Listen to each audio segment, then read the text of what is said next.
Oculto tras una máscara de horror, su sierra clama por sangre en el silencio de Texas, porque aquí el terror tiene un rostro y nunca deja de perseguirte. Nacido en el aislamiento y la locura, Leatherface no es un hombre, es una pesadilla de carne y metal.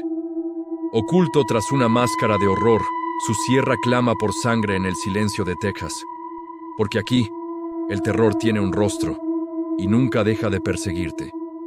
Pero detrás de ese mito cinematográfico, detrás de las escenas que nos han quitado el sueño durante décadas, existe una historia mucho más compleja, mucho más humana y, sobre todo, mucho más triste de lo que cualquier susto programado podría sugerir. Porque Leatherface no nació en un estudio de Hollywood, ni en la mente de un director buscando recaudaciones.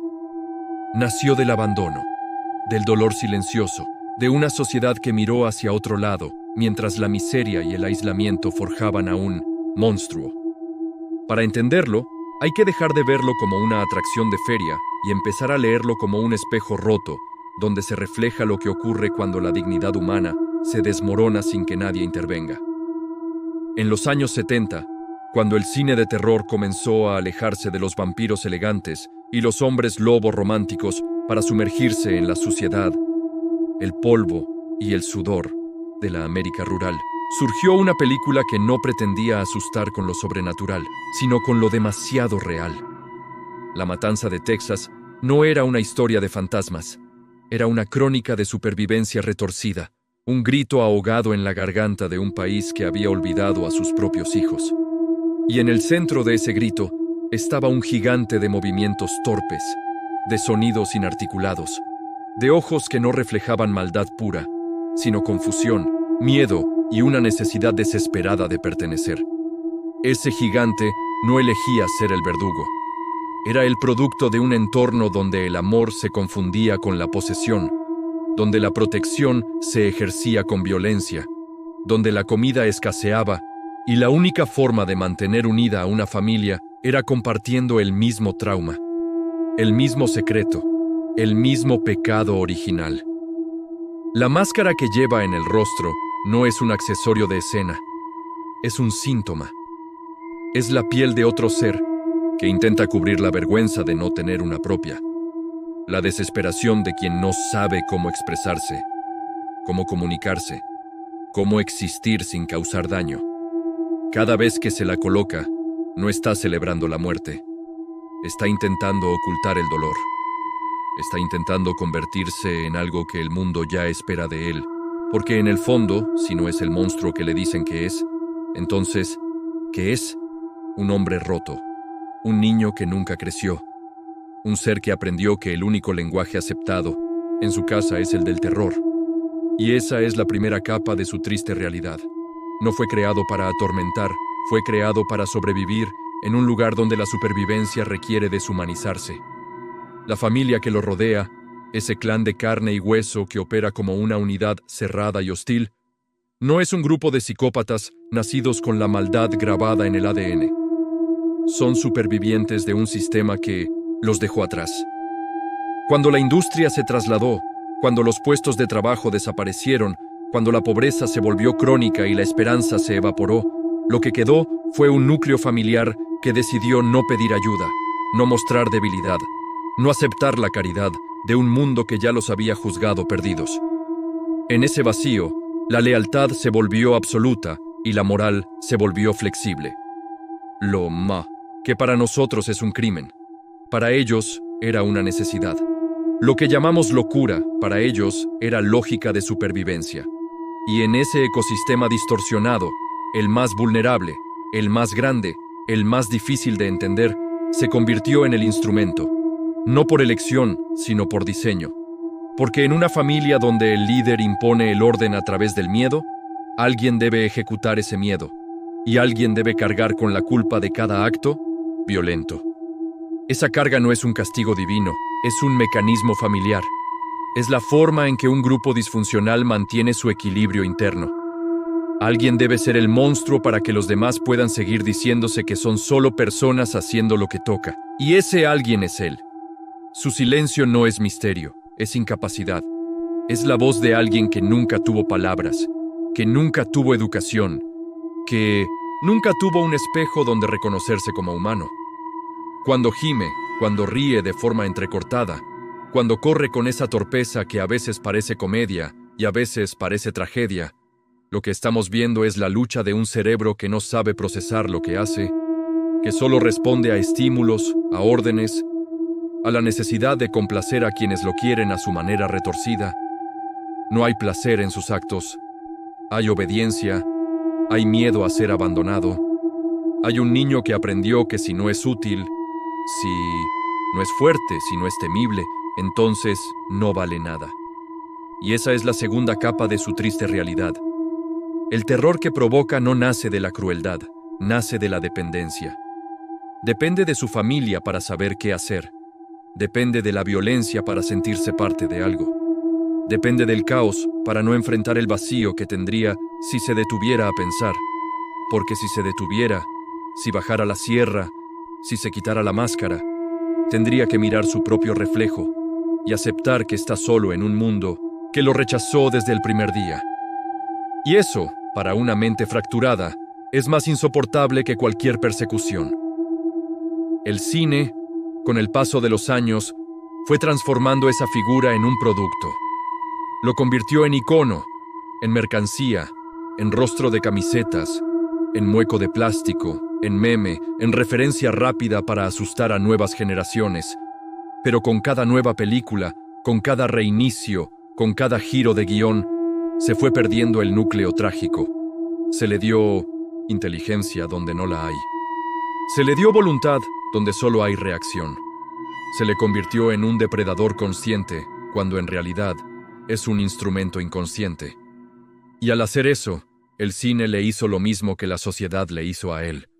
Lo despojó de su humanidad para convertirlo en algo útil, algo vendible, algo fácil de entender. Pero la verdad es incómoda. La verdad es que Leatherface no es el villano de su propia historia. Es el síntoma. Es el resultado visible de una cadena de fracasos sociales, familiares, psicológicos y culturales. Es lo que ocurre cuando la pobreza se cruza con el aislamiento, cuando el abuso se normaliza como disciplina, cuando la salud mental se ignora hasta que ya no hay remedio, cuando la única salida que se le ofrece a un ser roto es convertirse en una leyenda de miedo. Y esa leyenda, aunque ficticia, está construida sobre cimientos muy reales. La inspiración directa proviene de Ed Gein, un hombre de Wisconsin cuya vida fue un catálogo de soledad, de obsesión, de deterioro mental y de actos que la sociedad no supo prevenir. Gein no era un asesino en serie por naturaleza. Era un hombre que vivió encerrado con su madre, que nunca aprendió a relacionarse con el mundo, que cuando perdió a la única persona que lo ataba a la realidad, su mente se fragmentó y comenzó a buscar consuelo en lo que quedaba de ella. Creó objetos con piel humana, no por sadismo, sino por una necesidad patológica de mantener viva una presencia que ya no existía. Esa necesidad, llevada al extremo del cine, se transformó en la máscara de Leatherface. Pero la esencia es la misma. El intento desesperado de tapar un vacío, de conservar algo de conexión, de evitar la soledad absoluta. Y cuando entendemos eso, el miedo cambia. Ya no es miedo a un hombre con una sierra. Es miedo a lo que puede convertir a un ser humano en eso cuando nadie lo mira, cuando nadie lo escucha, cuando nadie lo cuida. Es miedo a nuestra propia capacidad de normalizar el abandono, de romanticizar la pobreza, de culpar a la víctima por no adaptarse a un mundo que ya la había condenado. La triste realidad de Leatherface no está en los cortes de la sierra ni en las máscaras de cuero. Está en las puertas cerradas de las casas rurales donde nadie pregunta por los hijos. Está en las escuelas rurales sin recursos que no detectan el abuso. Está en los hospitales comunitarios que cierran dejando a las mentes frágiles sin apoyo. Está en la cultura que prefiere convertir el dolor en espectáculo en lugar de enfrentarlo. Porque, mientras sigamos viendo a Leatherface como un monstruo ajeno, seguiremos ignorando los mecanismos que lo crean. Mientras sigamos aplaudiendo su imagen, sin cuestionar su origen, seguiremos alimentando la misma indiferencia que lo parió. Y mientras sigamos creyendo que el terror viene solo de fuera, olvidaremos que el verdadero horror nace de dentro, de lo que permitimos que ocurra en silencio, de lo que normalizamos como parte del paisaje, de lo que decidimos que no es nuestro problema. Texas, en esta historia, no es solo un estado, es un símbolo. Es el lugar donde el mito americano del hombre independiente se convierte en pesadilla cuando la independencia se convierte en aislamiento. Es el lugar donde la tierra es vasta, pero las oportunidades son escasas. Es el lugar donde las familias se cierran para protegerse, pero al hacerlo, terminan destruyendo a los más vulnerables. Es el lugar donde el silencio no es paz, es complicidad. Y en ese silencio crece la sierra. No la de metal, la del olvido. La que corta vínculos, corta voces, corta vidas antes de que siquiera puedan pedir ayuda.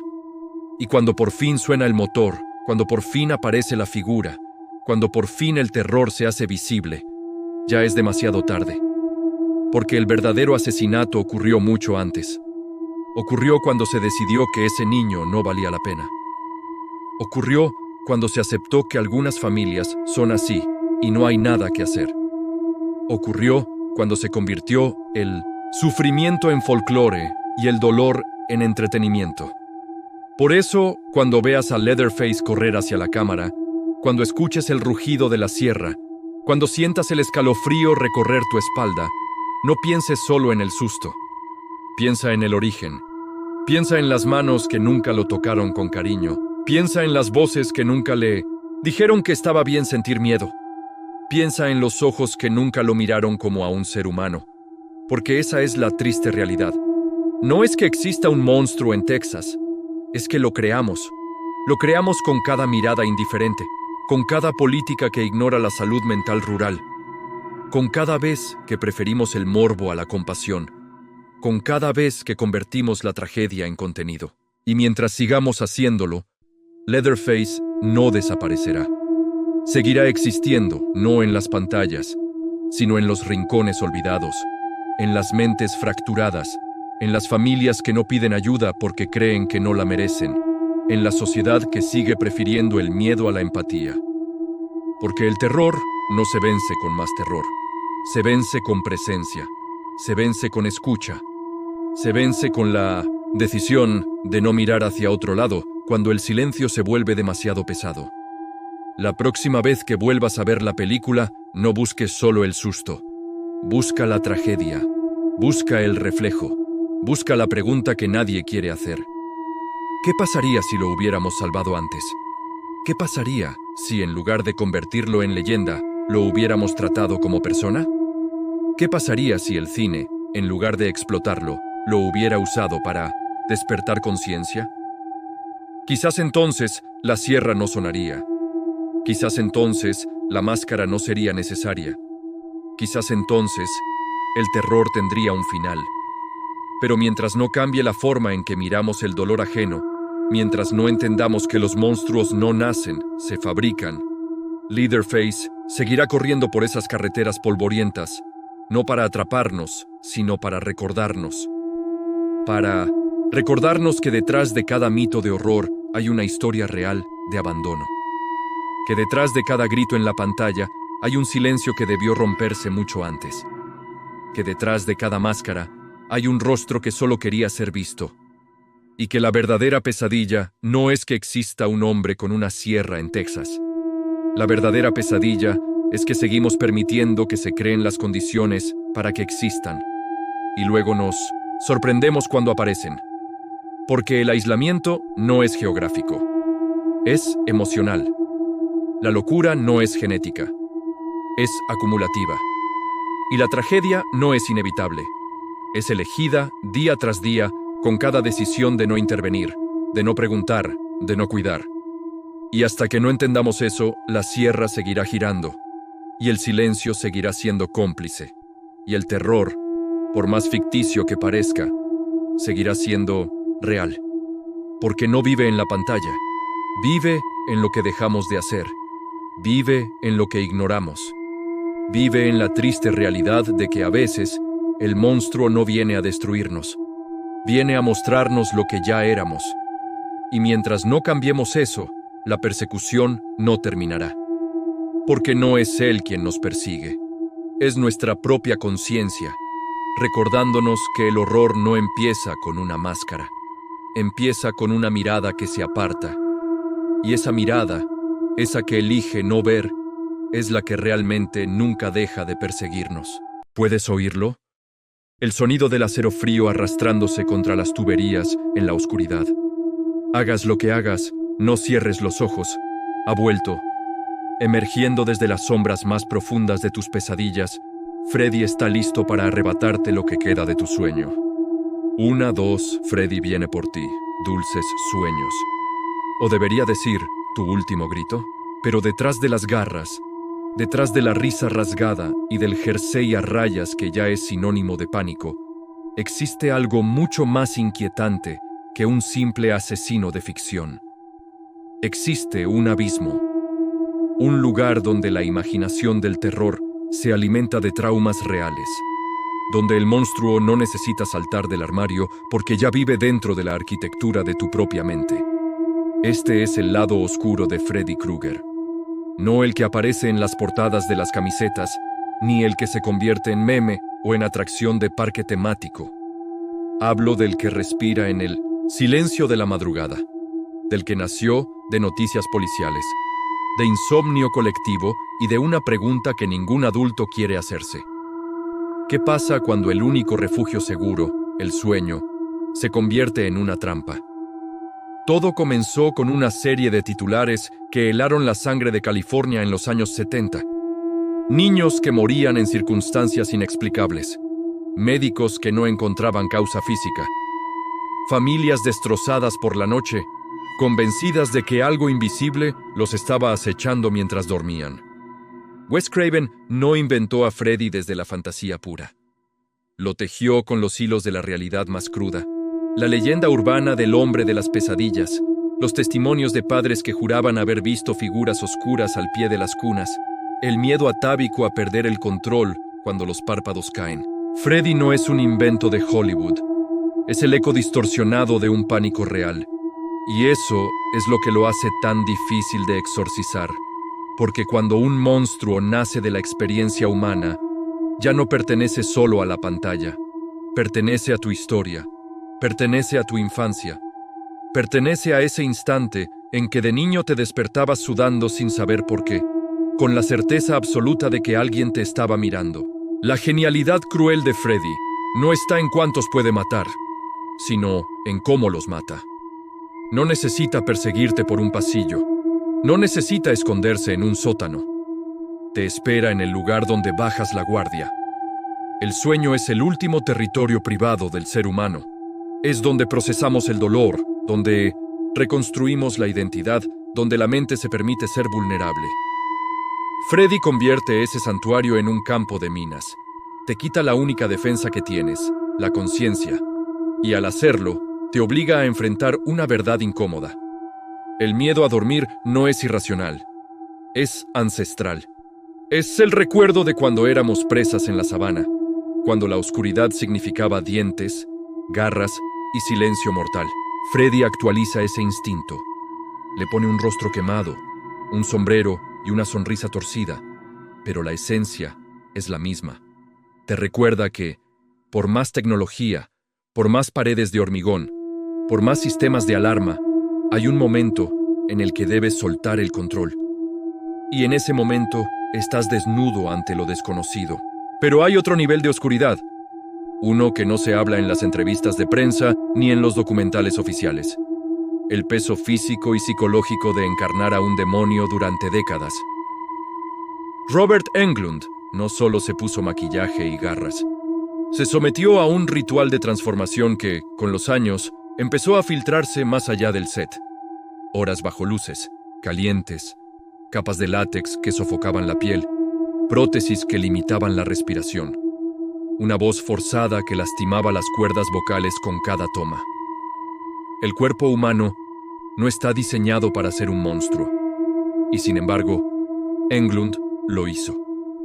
Lo hizo con disciplina, con oficio, con una entrega que rayaba en lo obsesivo. Pero esa entrega tiene un costo. Cuando pasas años habitando a una entidad que se alimenta del dolor, cuando repites frases que normalizan la violencia, cuando los fanáticos te miran como si realmente llevaras el infierno dentro, la línea entre actor y personaje se vuelve porosa. No se trata de locura, se trata de desgaste, de cargar con la sombra de un ícono mientras intentas mantener intacta tu propia luz. Englund ha hablado de ello con honestidad brutal, del aislamiento, de la dificultad para desconectar, de la manera en que Freddie se convirtió en un compañero de viaje no elegido, sino impuesto por el éxito. Y ahí está la ironía más amarga del horror moderno. El hombre que le dio voz al monstruo fue, a su vez, consumido por él. Mientras la franquicia crecía, Freddie dejó de ser solo un asesino para convertirse en un producto. Y con la mercantilización llegó la banalización. Las camisetas, los juguetes, las figuras de acción, los cameos en comedias, las parodias que convertían el terror en chiste interno. Nada de esto es malo por sí solo. Es el ciclo natural de la cultura pop. Pero en el proceso, algo se perdió. Se perdió el filo. Se perdió la sensación de que Freddie era una amenaza real, no solo un disfraz de Halloween. Y ahí reside la verdadera paradoja. Cuanto más visible se volvía, más inofensivo parecía. Hasta que dejabas de verlo.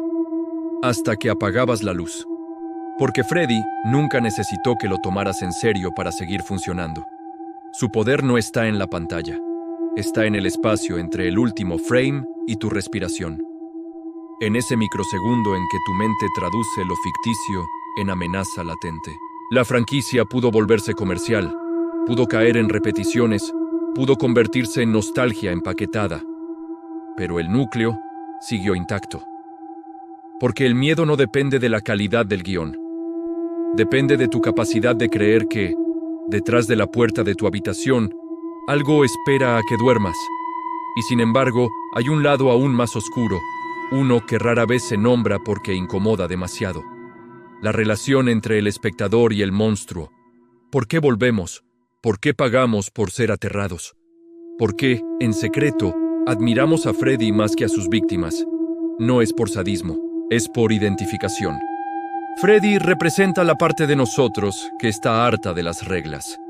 La parte que quiere romper el contrato social, que quiere gritar sin filtro, que quiere castigar la hipocresía, que se burla del orden establecido. Los padres de Elm Street no son inocentes. Quemaron a un hombre vivo, lo silenciaron, lo convirtieron en ceniza y luego pretendieron que el pasado no existía. Freddie es la consecuencia que se niega a enterrarse. Es la verdad que regresa con garras. Y aunque sus métodos son aberrantes, hay una justicia retorcida en su premisa. Nadie escapa de lo que hizo. Esa es la lección más incómoda de la saga. No trata de un asesino sobrenatural. Trata de la culpa colectiva. De cómo una comunidad que eligió el silencio termina cosechando terror. De cómo el trauma no desaparece porque lo escondas bajo la alfombra. Se transforma, aprende, evoluciona y cuando menos lo esperas, te visita en sueños. El diseño visual de Freddie tampoco fue casualidad. Cada detalle fue calculado para perturbar a nivel subconsciente. El rostro quemado no es solo una máscara de horror, es un mapa de dolor. Recuerda a víctimas de incendios, a supervivientes de accidentes, a cuerpos que cargan con marcas que el tiempo no borra. El jersey a rayas rojas y verdes no es solo un uniforme, es un contraste deliberado que fatiga la vista, que genera inquietud visual, que se graba en la retina incluso con los párpados cerrados. Las garras no son herramientas de caza, son extensiones de la ira, metal frío fusionado con carne dañada. Simbolizan la violencia que no se detiene, que se aferra, que marca para siempre. Y la voz, esa voz rasposa, burlona, casi musical, que oscila entre la amenaza y la carcajada. No grita, susurra, canturrea, se acerca como un viejo conocido que trae malas noticias. Es el sonido de la locura que se presenta como entretenimiento. Cada elemento está diseñado para que no puedas descomponerlo racionalmente. Para que, incluso sabiendo que es ficción, tu sistema nervioso responda como si fuera real. Y eso es lo que lo hace eterno, porque no ataca tu lógica, ataca tu biología. Con el paso de las décadas, el cine de terror ha cambiado. Ha adoptado nuevas tecnologías, nuevos ritmos, nuevas metáforas. Pero Freddy sigue ahí. No porque sea el más fuerte, ni el más inteligente, ni el más original. Sigue ahí porque toca algo que ninguna era puede erradicar: la vulnerabilidad humana. En un mundo que nos exige estar siempre alerta, siempre productivos, siempre conectados, el sueño sigue siendo el último acto de rendición. Y Freddy lo sabe. Por eso nunca envejece. Por eso nunca se... ¿Conoces el origen de tu peor pesadilla? Víctor Frankenstein desafió a la naturaleza, uniendo piezas de muerte para crear vida. Pero lo que despertó no fue un hombre, sino un horror que lo perseguiría por siempre. Esta es la verdadera tragedia del monstruo, Frankenstein, la esencia del terror clásico. ¿Conoces el origen de tu peor pesadilla? Víctor Frankenstein desafió a la naturaleza, uniendo piezas de muerte para crear vida. Pero lo que despertó no fue un hombre, sino un horror que lo perseguiría por siempre. Esta es la verdadera tragedia del monstruo, Frankenstein, la esencia del terror clásico. No fue un grito lo que rompió el silencio de 1900, aquella noche de tormenta, sino un susurro de vida que se abrió paso entre la carne fría y los nervios inertes. Las chispas saltaron sobre el cobre y el cristal. El aire se volvió denso, cargado de ozono y promesas prohibidas. Y entonces los párpados se alzaron. No había alma en aquella mirada, solo un vacío inmenso que absorbía la luz de las lámparas y la devolvía como un espejo roto. Víctor retrocedió. Sus manos, que minutos antes habían tejido carne con la precisión de un relojero, ahora temblaban ante la realidad de su propio Dios. Había buscado la gloria, la inmortalidad, el triunfo sobre la muerte, pero lo que yacía sobre la mesa no era un hijo del conocimiento, sino un huérfano del cosmos. La criatura se incorporó. Sus dedos, gruesos y torpes, rozaron la madera. Dio un paso. Otro. El suelo crujió bajo su peso. No sabía hablar. No sabía nombrar el dolor ni el frío. Solo sentía el latido acelerado de un corazón que nunca debería haber existido. Y Víctor huyó. Lo dejó solo en la penumbra, con el eco de su propia respiración como único refugio. Desde ese instante, el monstruo aprendió que la vida no es un regalo, sino un juicio. Vagó por los bosques helados, ocultándose entre las sombras de los árboles, observando a los humanos desde la distancia. Los vio reír, llamar, construir hogares, abrazarse. Deseó aquello. Deseó una mano que no se apartara con asco, una voz que no gritara al verlo, un nombre que no fuera un insulto. Aprendió a hablar escuchando a través de las paredes de una cabaña abandonada. Aprendió a leer, robando libros de la basura. Aprendió el significado de la piedad, de la justicia, de la belleza, y comprendió con claridad cruel que él estaba excluido de todo ello. Cuando finalmente se mostró, cuando tendió la mano buscando compañía, solo recibió piedras, antorchas y disparos. La sociedad le enseñó que su existencia era un error que debía ser corregido, y en ese momento, algo se quebró dentro de él. No nació malvado, fue forjado por el abandono. Víctor, mientras tanto, intentó olvidar. Se refugió en la rutina, en la negación, en la esperanza de que el sueño lo consumiera todo. Pero el monstruo no era un sueño, era un reflejo, una sombra que caminaba con sus mismos pasos, que respiraba su mismo aire, que cargaba con la culpa que él se negó a aceptar. Cuando la criatura lo encontró, no pidió venganza al principio. Pidió comprensión. Pidió una compañera, un ser como él, para no estar solo en un mundo que lo rechazaba. Víctor, por un instante, vio la humanidad en aquellos ojos deformes. Accedió. Trabajó en secreto, en una isla remota, tejiendo otra vida de huesos y silencio.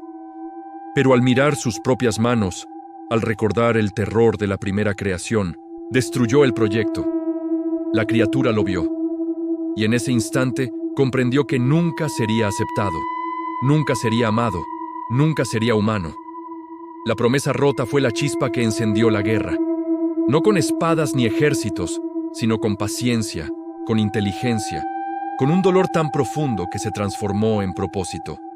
Primero fue el hermano menor, encontrado en el bosque con las manos manchadas de inocencia. Luego la doncella, juzgada por un crimen que no cometió, ahorcada por la mentira de un mundo que prefiere castigar a los débiles antes que enfrentar a los culpables. Víctor intentó confesar, pero las palabras se ahogaron en la garganta. El monstruo no actuaba por odio, actuaba por espejo. Cada muerte era un eco de su propio rechazo. Cada lágrima era un recordatorio de la responsabilidad evadida.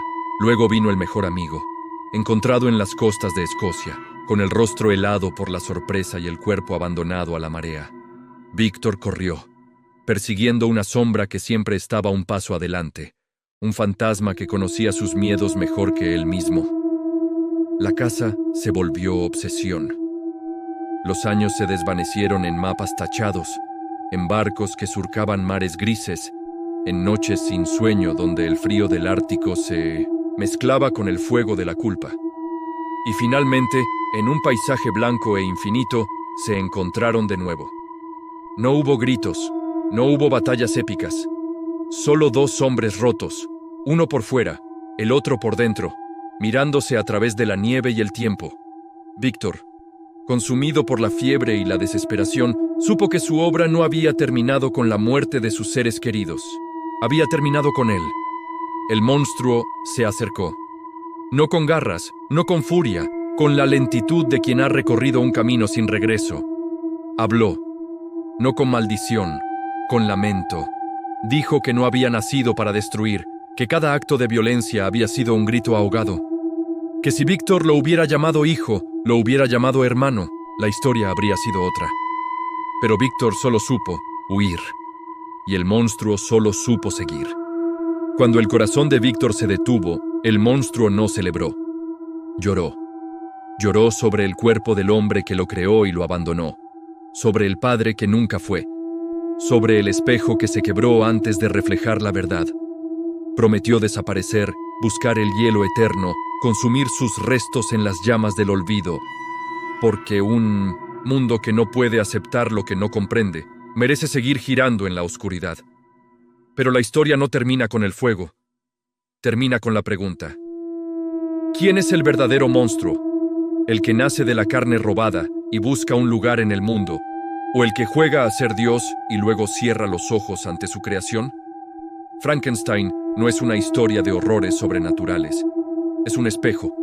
Cada vez que la humanidad cruza un límite que no debería cruzar, cada vez que confunde el poder con la sabiduría, cada vez que crea sin asumir la responsabilidad de lo creado, el monstruo renace. No en un laboratorio de cobre y cristal, sino en las decisiones frías, en los muros que levantamos contra el diferente, en las voces que callamos por miedo, en los niños que dejamos atrás porque no se ajustan a la norma. La criatura sigue viva. No camina con pasos pesados, sino con silencios. No aúlla en la tormenta, sino en la indiferencia. Y mientras sigamos negando nuestra culpa, mientras sigamos huyendo de lo que hemos hecho, su sombra nos seguirá. Porque el verdadero terror no está en lo que nace de la muerte, sino en lo que hacemos con la vida. Frankenstein no murió en el hielo, murió en la negación. Y cada vez que elegimos no ver, no escuchar, no asumir, lo despertamos de nuevo. La pesadilla no es el monstruo. La pesadilla es mirarse al espejo y no reconocer la propia mano que lo forjó. El cine de terror ha dado vida a nuestras peores pesadillas a través de los años. Desde mansiones góticas hasta objetos malditos que parecen esconder oscuros y aterradores secretos. ¿Estás listo para enfrentar lo que acecha en las sombras del séptimo arte? No se trata solo de sustos repentinos o sangre en pantalla. El verdadero terror cinematográfico es un espejo deformado de la sociedad que lo produce. En sus inicios, El miedo se vestía de expresionismo alemán, con ángulos imposibles y sombras que parecían respirar. Películas como Nosferatu o El gabinete del Dr. Caligari nos enseñaron que lo inquietante no necesita gritar para helar la sangre. Bastaba con un rostro pálido, un paso silencioso y la certeza de que algo estaba fuera de lugar. Luego llegó el oro clásico de Hollywood, donde el miedo se volvió más elegante, más psicológico. Los monstruos dejaron de ser solo criaturas de la noche para convertirse en reflejos de nuestros propios demonios internos. El cine de los años 60 y 70 rompió las reglas con una crudeza que nunca antes se había visto. La cámara ya no era un observador distante, sino un cómplice que nos arrastraba a la locura. El slasher nació en esa época, transformando el miedo en un juego de supervivencia donde cada puerta cerrada podía ser la última. Pero lo más aterrador no era el asesino de máscara, sino lo que representaba: la vulnerabilidad, la pérdida de control, la fragilidad de la vida cotidiana. Al mismo tiempo, el terror sobrenatural alcanzaba su cenit con historias que jugaban con la fe, la culpa y lo inexplicable. Casas que no estaban vacías, espejos que mostraban otra realidad, voces que susurraban desde paredes que debían guardar silencio. Con el paso de las décadas, el género evolucionó sin perder su esencia. Los años 90 nos trajeron el terror metaficcional, donde las reglas del cine se volvieron parte de la trama. Ya no éramos espectadores pasivos, sino cómplices conscientes de cada cliché, de cada error que los personajes cometían por no escuchar las advertencias. El miedo se volvió inteligente, irónico, pero nunca menos efectivo. Porque aunque supiéramos cómo funcionaba la maquinaria del susto, el corazón seguía acelerándose cuando la música bajaba y la pantalla se oscurecía. Y luego llegó el nuevo milenio, con su obsesión por el found footage, por la ilusión de que lo que veíamos era real, grabado por alguien que quizás ya no estaba vivo para contarlo. La cámara temblorosa, el audio saturado, la respiración agitada al otro lado del lente, nos hicieron creer que el terror ya no necesitaba producción, solo autenticidad. Pero el horror contemporáneo ha ido más allá. Ya no se conforma con asustar, quiere incomodar, hacer preguntas, dejar cicatrices que no se ven. El terror elevado ha devuelto al género su peso dramático, su capacidad para hablar de trauma, de duelo, de identidad, de sistemas que aplastan al individuo. Las casas siguen estando malditas, pero ahora la maldición es heredada, generacional, tan real como la historia familiar que intentamos olvidar. Los objetos malditos ya no son simples artefactos de museo macabro, son extensiones de nuestras propias adicciones, de nuestros miedos a lo desconocido, a lo que no podemos controlar.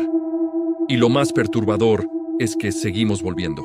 Seguimos comprando la entrada, encendiendo la pantalla, preparando las palomitas, sabiendo que vamos a sufrir. ¿Por qué? Porque el cine de terror nos permite ensayar el miedo en un espacio seguro. Nos enfrenta a lo peor de la humanidad y a lo más oscuro de nosotros mismos, pero al final, cuando los créditos suben, seguimos aquí. Respiramos, abrimos los ojos, y eso, en sí mismo, es un pequeño acto de supervivencia. Cada época ha tenido su monstruo favorito.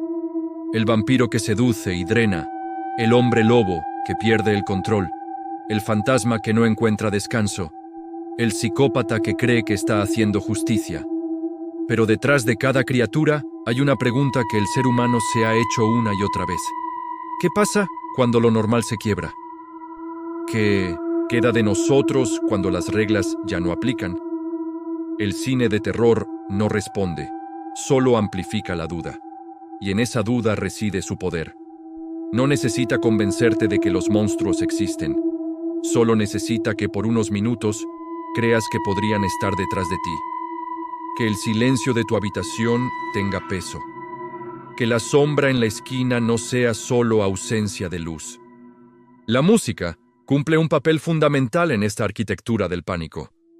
Un violín que chirría, un piano que repite una nota, un silencio prolongado que te hace contener la respiración. Los compositores de bandas sonoras de terror son magos del nervio óptico y auditivo. Saben exactamente cuándo soltar la cuerda para que el cuerpo reaccione antes que la mente. Y la fotografía, la iluminación, los planos que evitan mostrar lo que tememos, todo está calculado para que tu imaginación haga el trabajo sucio. Porque lo que no ves es siempre más aterrador que lo que te muestran. Tu mente completa el vacío con tus peores miedos, y ninguno es igual al del otro. Eso hace que cada experiencia sea íntima, personal, intransferible. También ha cambiado la forma en que nos relacionamos con el género. Antes, el terror era un evento colectivo en salas oscuras, un grito compartido, un suspiro al unísono cuando la luz volvía. Hoy, lo consumimos en pantallas solitarias, a medianoche, con auriculares puestos, sabiendo que nadie va a escuchar si gritamos. Pero la esencia sigue intacta. El miedo sigue siendo humano, atemporal, universal. No importa la tecnología, el presupuesto o las modas. Mientras haya incertidumbre en el mundo, mientras exista la noche, mientras la muerte siga siendo un misterio, el cine de terror tendrá material. No es un género de evasión, es un género de confrontación. Te obliga a mirar hacia donde prefieres no mirar. Te recuerda que la fragilidad es parte de la condición humana y que a veces aceptar eso es el primer paso para dejar de tenerle miedo. Algunos críticos lo han llamado género menor, pero la historia ha demostrado lo contrario. Ha influido en la moda, en la literatura, en la psicología, en la forma en que entendemos el trauma y la catarsis. Ha creado iconos que trascienden la pantalla, frases que se repiten en la cultura popular, imágenes que se quedan grabadas en la memoria colectiva. No es casualidad que sigamos hablando de esas películas décadas después.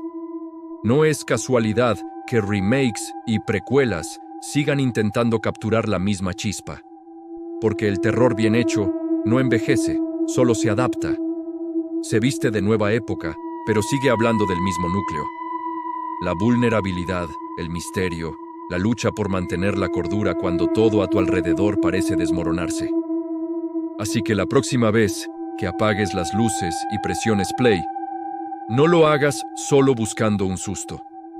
Hazlo con la conciencia de que estás participando en un ritual tan antiguo como el ser humano.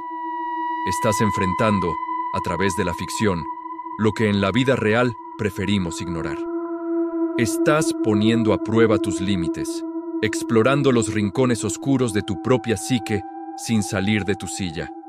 Y cuando termine, cuando la pantalla vuelva a la normalidad y el mundo exterior reclame tu atención, quizás notes algo, que respiras un poco más profundo, que las sombras ya no te pesan tanto, que, de alguna manera, enfrentar el miedo en la pantalla te hace un poco más resistente en la vida real. Porque el cine de terror no existe para destruirnos, existe para recordarnos que, incluso en la oscuridad más absoluta, seguimos aquí. Seguimos viendo. Seguimos sintiendo. Y eso, amigos, es lo que nos hace invencibles. Si este recorrido por las sombras te ha hecho reflexionar, si alguna de estas películas te marcó de forma indeleble, si todavía recuerdas la primera vez que el cine te hizo dudar de tu propia seguridad, déjalo en los comentarios. Cuéntame cuál es esa historia que nunca lograste olvidar. ¿Cuál es el miedo que el séptimo arte supo capturar mejor que nadie? El fin comienza con un susurro antiguo. 7 sellos de cera roja guardan los secretos del juicio final en la penumbra. Los jinetes emergen del abismo. El blanco trae conquista, mientras el rojo desata una guerra que consume la tierra entera. Balanza de hambre y la guadaña de la muerte nos acechan. El cielo se oscurece y la tierra comienza a romperse. Un silencio aterrador precede a la tormenta final. El juicio ha llegado. Los 7 sellos. El fin comienza con un susurro antiguo. 7 sellos de cera roja guardan los secretos del juicio final en la penumbra. Los jinetes emergen del abismo. El blanco trae conquista, mientras el rojo desata una guerra que consume la tierra entera. Balanza de hambre y la guadaña de la muerte nos acechan. El cielo se oscurece y la tierra comienza a romperse. Un silencio aterrador precede a la tormenta final. El juicio ha llegado. Los 7 sellos. Se rompe el primero y el casquear de pezuñas blancas resuena como 1000 martillos sobre cristal. Un jinete sin rostro empuña un arco que no dispara flechas, sino promesas, envenenadas. Corona tras corona cae de rodillas ante un reino que se viste de paz, mientras afila cuchillos en la sombra. La conquista no llega con espadas al principio, sino con sonrisas que sellan pactos con la boca llena de ceniza. Luego se rompe el segundo y el cielo se tiñe de óxido y sangre. El rojo cabalga sobre naciones que se muerden las gargantas, hermanos contra hermanos, fronteras que se vuelven tumbas. El fuego que cae no es del cielo, sino de las manos del hombre. La paz es arrancada de cuajo como dientes podridos, y la tierra grita con una voz que solo los muertos entienden. Se quiebra el tercero y aparece el negro. Lleva en la mano una balanza que pesa el alma del trigo y el valor de un suspiro. La hambruna no, es solo vientre vacío. Es la mirada de un niño que ya no llora porque no le quedan lágrimas. El aceite se vuelve veneno, el vino se agria en los cántaros. Los mercados se vacían mientras los poderíos cuentan monedas sobre mesas manchadas de migajas. La escasez se arrastra como una plaga lenta y silenciosa que roe los huesos antes que la carne. Se rompe el cuarto y el color de la muerte es verde pálido. El pinzo se entonece, nombre del que lo monta es muerte, y el infierno lo sigue como un perro hambriento. A cada uno se le entrega la espada, la peste, las bestias del campo, y los cielos vomitan cadáveres. No hay llanto que alcance, no hay refugio que resista. La tierra se cubre de un manto de carne fría y huesos que crujen bajo el peso del castigo. El cuarto sello no es un final, es una promesa cumplida. La guadaña ciega sin distinguir entre reyes y mendigos. Se abre el quinto, y bajo el altar del trono divino se escuchan voces que no pertenecen a este mundo. Son los degollados por la palabra de Dios y por el testimonio que sostuvieron hasta el último aliento. Gritan con una urgencia que agrieta el firmamento. Preguntan cuánto tiempo más habrá de esperar la justicia. Cuánto más la tierra beberá sangre inocente. Se les entrega una vestidura blanca y una orden de silencio. Deben aguardar un poco más, pues el número de los que deben ser sacrificados aún no se cumple. La espera no es calma, es un fuego que arde bajo la piel. Se desgarra el sexto y el universo mismo tiembla, como un cuerpo en convulsión. El sol se vuelve negro como saco de silicio. La luna entera se tiñe de sangre. Las estrellas caen al suelo como higos verdes sacudidos por viento huracanado. El cielo se enrolla como un pergamino que se quema. Los montes y las islas se desplazan de su lugar. Reyes, grandes, ricos, capitanes, fuertes, esclavos y libres se esconden en las cuevas y entre las rocas. Gritan a las montañas y a las peñas que caigan sobre ellos para librarlos del rostro del que se sienta en el trono y de la ira del Cordero, pues ha llegado el gran día de su furia y nadie podrá permanecer en pie. El terror no es un sentimiento, es una sustancia que se respira, que se bebe, que se arrastra por las venas hasta helar el corazón, y cuando el eco de los gritos se apaga, cuando el polvo de los mundos rotos se asienta sobre la faz de la tierra, se rompe el séptimo, y en el cielo no hay estruendo, no hay trompeta, no hay fuego, solo un silencio que pesa más que 1000 tormentas, un silencio que detiene el latido de los vivos y el susurro de los muertos. El aire se vuelve vidrio, el tiempo se detiene como un río congelado. Los ángeles se inclinan, las hostes celestiales contienen el aliento, porque antes del fin absoluto hay una pausa que anuncia lo indecible. Los 7 sellos han cumplido su ciclo. La tierra ha sido medida, la sangre ha sido contada, el juicio ha sellado su obra. Y en ese silencio que no es paz, sino la contención de la catástrofe final, se entiende que lo que viene no es destrucción, sino revelación. Que cada grito, cada hambre, cada guerra, cada sombra que cruzó los cielos no fue castigo sin propósito, sino el desgarro necesario para que la verdad quede al descubierto. Que el terror no es el fin, es el umbral. Que los que temblaron ante los jinetes ahora miran al trono y comprenden que la ira y la misericordia son dos caras del mismo sello, que la tierra rota es el vientre de lo nuevo, que el silencio del séptimo no es ausencia, es la respiración profunda de Dios antes de pronunciar la palabra que hará temblar a los tronos y derretirá a las estrellas. Y mientras el cielo contiene el aliento, la tierra aguarda con los ojos abiertos en la oscuridad, sabiendo que el susurro antiguo que inició todo no ha terminado, solo ha cambiado de tono, de un gemido de dolor a un canto de rendición, de un llanto de miedo a un clamor de justicia, porque los sellos no se rompieron para destruir, sino para descubrir, no para aniquilar, sino para separar lo que es eterno de lo que es ceniza. Y en el borde del abismo, cuando el séptimo sello se desvanece en el aire como humo sagrado, solo queda una certeza que recorre la médula de los que aún respiran. El fin no es un punto, es un umbral. El juicio no es un castigo, es una limpieza. Y el terror que hoy nos envuelve no es la mano que nos hunde, sino la que nos levanta del fango.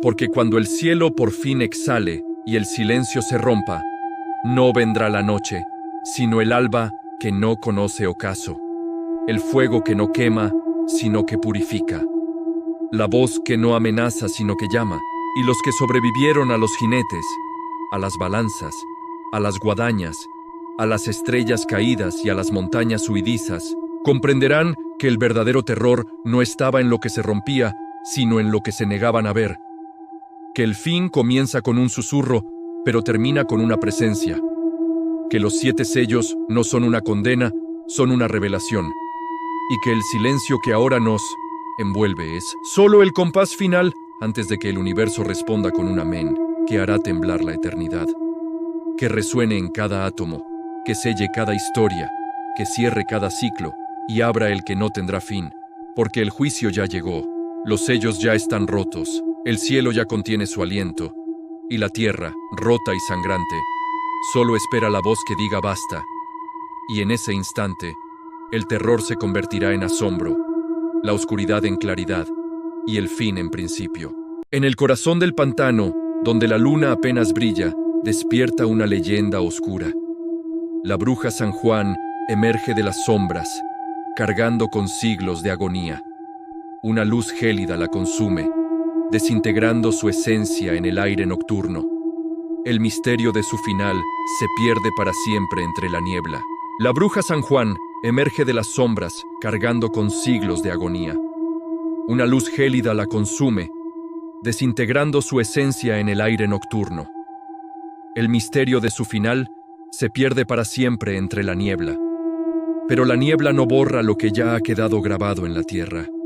La niebla solo esconde lo que aún respira, porque su muerte no fue un final, fue un umbral. Y lo que cruzó al otro lado no desapareció, se sembró. Cuentan los más viejos del valle que su nombre real se perdió en los registros de la iglesia, borrado por miedo, por culpa, o quizás por la misma maldición que la ató a este suelo. La llamaban bruja no por los pactos que hizo, sino por lo que sabía. Sabía cuándo la tierra iba a temblar, cuando los ríos cambiarían de cauce, cuando los niños enfermos sanarían o dejarían de respirar. Y ese saber, en tiempos de fe ciega y miedo profundo, es el pecado más peligroso que puede cargar un alma. La buscaron de noche, con antorchas, con rezos entrecortados, con la certeza de que el mal tiene rostro, y que ese rostro se esconde tras la piel de una mujer que vive sola al borde del monte. No encontraron un demonio. Encontraron a una anciana de ojos claros y manos curtidas, rodeada de hierbas secas, huesos de animales pequeños y cuadernos llenos de símbolos que nadie entendía. Pero el entendimiento no era necesario para el odio. El odio solo necesita un pretexto. La arrastraron hasta la plaza. No hubo juicio, solo gritos. No hubo testigos, solo cómplices. Y cuando la ataron al poste, no lloró. Miró al cielo estrellado y susurró algo que el viento se llevó. Algo que hizo que las llamas, al encenderse, no subieran rectas, sino que se retorcieran como serpientes hambrientas. Dicen que el fuego no la consumió de inmediato, que su piel no se volvió ceniza en el primer minuto ni en el segundo, que el fuego la respetó, o más bien, que ella lo domesticó, porque mientras las llamas lamían su cuerpo, ella cantaba. Una melodía antigua, sin palabras. Solo sonidos que vibraban en el pecho de quienes la escuchaban. Y uno a uno, los que habían venido a verla morir, comenzaron a sentir un frío que no venía del aire, sino de adentro. Un frío que nacía en la médula y se extendía hasta la garganta. Cuando por fin cayó, el fuego se apagó de golpe. No hubo brasas, solo una columna de humo negro que se elevó en espiral y se deshizo en la noche. Y en el lugar donde estuvo atada, la tierra quedó marcada con un círculo perfecto, negro como el carbón, que ni la lluvia ni el tiempo lograron borrar. Al día siguiente, el pueblo amaneció en silencio, no por luto, sino por miedo, porque sabían, sin decirlo, que lo que habían hecho no era justicia, era un despertar. Las primeras desapariciones comenzaron una luna después. No fueron niños, no fueron ancianos. Fueron los que habían lanzado la primera piedra, los que habían encendido la antorcha, los que habían gritado más fuerte. Aparecieron días después en los límites del bosque, con los ojos abiertos, la piel pálida y las manos cruzadas sobre el pecho, como si hubieran muerto rezando. Pero no había señales de violencia, ninguna herida, ninguna marca. Solo el vacío de una vida que se apagó sin aviso, como una vela soplada por un viento que nadie sintió. El cura del pueblo intentó exorcizar el monte. Caminó con agua bendita y crucifijo en alto, repitiendo salmos que resonaban huecos entre los árboles. Regresó 3 días después, pálido, tembloroso, sin memoria de lo que había visto. Solo repetía una frase, una y otra vez, hasta que perdió la voz. No está muerta, solo duerme con los ojos abiertos. Los años pasaron. El pueblo se vació. Los que se quedaron cambiaron de nombre, quemaron sus viejos apellidos, enterraron sus historias. Pero la tierra recordaba. Cada vez que la niebla bajaba del cerro, espesa y blanca como lana sucia, se escuchaba un susurro. No venía de un punto fijo, venía de todas partes, de los muros de las casas abandonadas, de las raíces de los árboles caídos, del fondo de los pozos secos. Y los que se atrevían a escucharlo decían que reconocían voces. Voces de los que murieron aquella noche. Voces que pedían silencio. Voces que advertían que el fuego no purifica, solo esparce. Hoy, si caminas por los senderos que llevan a lo que fue San Juan, después de la medianoche, notarás que el aire cambia. Se vuelve denso, frío, cargado de un olor a tierra mojada y ceniza vieja. Los animales huyen, los perros aúllan sin razón. Y si te detienes, si respiras hondo y cierras los ojos, sentirás que algo te observa. No con malicia, con paciencia, con la paciencia de quien ha esperado siglos y sabe que el tiempo siempre devuelve lo que se le arrebató. Algunos dicen que si dejas una ofrenda en el círculo negro que aún perdura en el suelo, una piedra, una flor, una moneda vieja, al amanecer desaparecerá, y a cambio encontrarás algo tuyo que creías perdido. Un reloj, una carta, una llave, como si la tierra te devolviera lo que la noche se llevó.